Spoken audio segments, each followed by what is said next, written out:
Hi everyone, this is Gunjan Dixit. सभी को पता चल गया होगा अभी तक कि CHSL मेंस और CGL मेंस की आपकी डेट्स आउट हो चुकी हैं। अब कुछ स्टूडेंट्स बोलेंगे मैम आप तो काफ़ी लेट हो गए।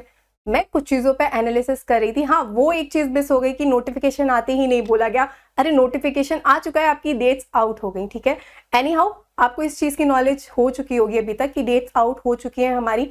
अब मेंस की तैयारी तो हम एग्जाम डेट्स आने से पहले ही स्टार्ट कर चुके थे। ठीक है, तो हमें जो चीज़ें करनी है, अब देखो इधर उधर भटकना नहीं है बिल्कुल भी। क्या चीजें, थोड़ा सा एनालिसिस बहुत ज्यादा जरूरी है। तो वो जो शार्प एनालिसिस है वो मैं आपके लिए यहाँ पे लेके आई हूँ। थोड़ा सा डिफरेंस समझोगे। अगर आपको दोनों ही एग्जाम भी देने हैं तो आप क्या करोगे, क्या डिफरेंस है पेपर पैटर्न में, उसके बाद क्या चीजें किसी में पूछी जाती हैं किसी में नहीं पूछी जाती, इन शॉर्ट हम यहाँ पे डिस्कस करेंगे।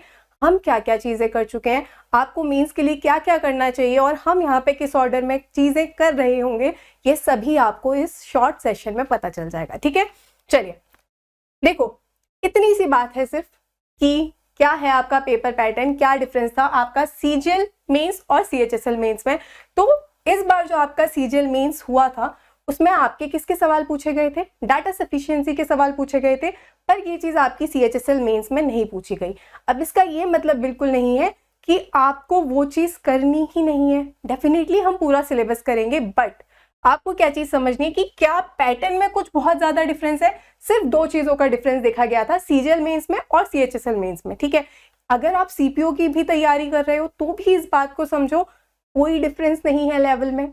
अब CPO में आपका मेंस में नहीं आ रही रीजनिंग, तो अगेन आपसे पॉसिबिलिटी है, सिलॉजिज्म वाली पॉसिबिलिटी है, संभावना है कि डेफिनेटली कुछ क्वेश्चंस आपसे पूछे जा सकते हैं। ठीक है, तो देखो बस क्या अंतर था, डाटा सफिशिएंसी का जो क्वेश्चन था वो आपका CGL मेंस में तो 2 मार्क्स का पूछा गया है और आपका जो CHSL मेंस है उसमें नहीं पूछा गया था। ठीक है, दूसरा डिफरेंस बताओ क्या देखने के लिए मिला हमें। दूसरा डिफरेंस था एक जम्बल्ड वर्ड, मतलब जैसे आपके इंग्लिश में क्वेश्चंस पूछे जाते हैं कि एक वर्ड आपका बस क्या किया, एक सेंटेंस दिया है उसमें खाली एक जो आपका वर्ड है उसे थोड़ा आगे पीछे करके लिख दिया और बस ये पूछा कि बताओ करेक्ट वर्ड क्या होगा।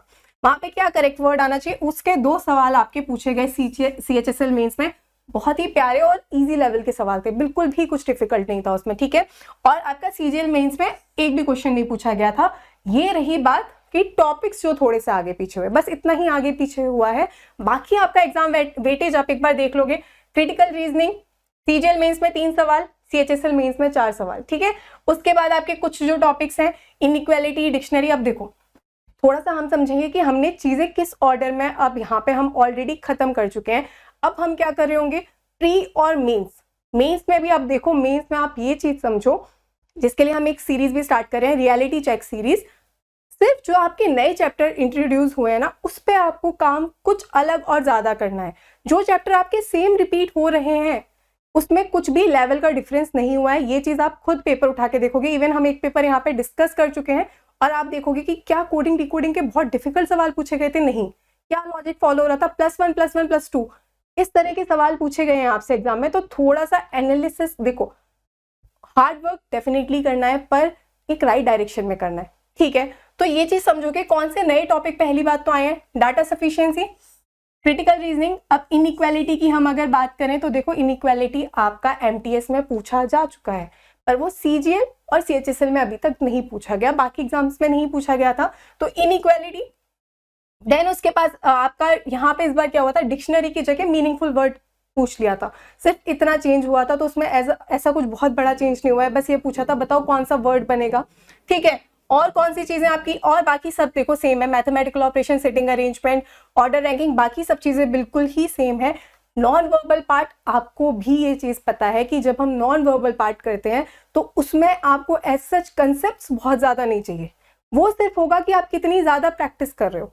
ठीक है, तो वो प्रैक्टिस हम डेफिनेटली करेंगे। पर हमने अभी नॉन वर्बल रीजनिंग क्यों नहीं स्टार्ट किया, उसका सिर्फ एक ही कारण था कि अभी आपके पास एक डिसेंट टाइम है, हम पहले कंसेप्ट वाली चीजें खत्म करें। अगर नॉन वर्बल हम प्रैक्टिस सेट में भी करते जाते हैं तो ऑलरेडी एक बहुत अच्छे नंबर की प्रैक्टिस आप कर चुके होंगे। ठीक है, उसमें क्योंकि कंसेप्ट नहीं है इसीलिए हमने उसे अभी स्टार्ट नहीं किया है, बट हम डेफिनेटली एक बार, अब हमारा ऑलमोस्ट देखो हम क्या क्या कर चुके हैं यहाँ पे, डाटा सफिशिएंसी बेसिक हम कर चुके हैं, क्रिटिकल रीजनिंग का बेसिक हम कर चुके हैं, इनइक्वालिटी विद बेसिक ये सेशन खत्म हो चुका है।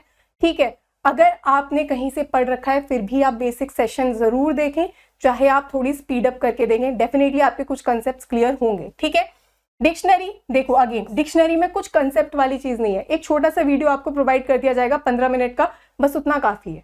डिक्शनरी में कुछ समझाने वाली चीज नहीं है, किस ऑर्डर में चीजें आती हैं, सिर्फ यही चीज देखनी है। तो एक वीडियो में जितने भी पॉसिबल टाइप हैं वो सारे आपको प्रोवाइड कर दिए जाएंगे। मैथमेटिकल ऑपरेशन एक आपका बच रहा है बेसिक सेशन, अब उसमें सिर्फ इतना नहीं है, क्योंकि कि अगर मैं आपसे सिर्फ बोल दूं कि बस पॉडमास है, नहीं, हम एक सेशन जो बेसिक होगा उसमें क्या कर रहे होंगे, सारे ही टाइप्स जो भी आपके मैथमेटिकल ऑपरेशन पे बनते हैं, कहाँ से एलिमिनेशन करना है, बेसिक सेशन हम डेफिनेटली लाएंगे मैथमेटिकल ऑपरेशन का।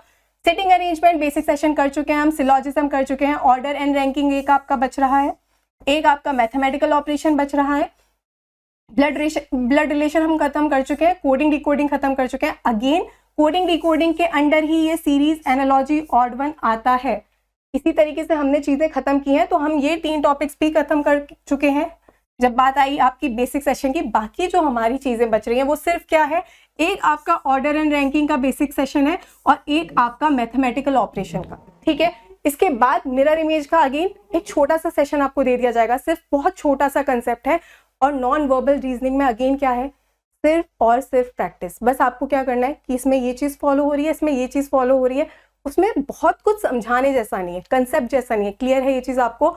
तो ऑलमोस्ट 2 चैप्टर्स मतलब 2 बेसिक सेशन हम एक ही सेशन में उसे कंप्लीटली खत्म करते हैं, तो 2 सेशंस आपके बचे हैं। अब एक और डाउट जो आपका आ सकता है कि मैम काउंटिंग ऑफ फिगर और जो 1-2 चैप्टर्स आपके बचते हैं, ठीक है, कि हमें वो भी करने हैं, तो डेफिनेटली हम उसको क्या करेंगे, उसे एक और आपको एक शॉर्ट वीडियो में चीजें प्रोवाइड कर दी जाएंगी। पर आपको कुछ चीजें समझनी जरूरी है कि ये जो टॉपिक्स हैं वो लगातार आपके ना प्री में पूछे जा रहे हैं ना मेंस में।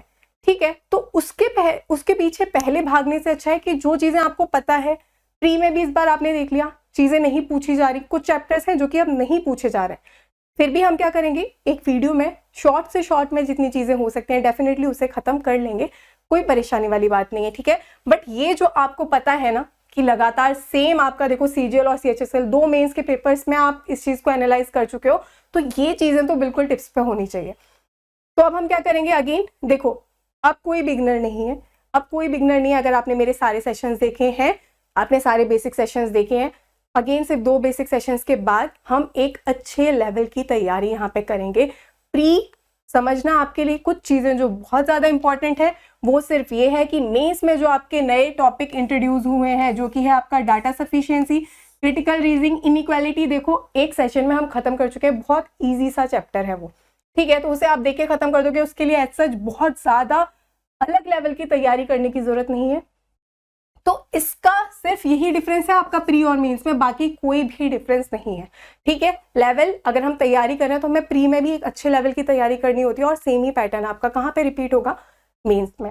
चलिए फिर मिलेंगे अब आपसे अगले सेशन में, मेहनत अच्छे से करते रहो और एक राइट डायरेक्शन में।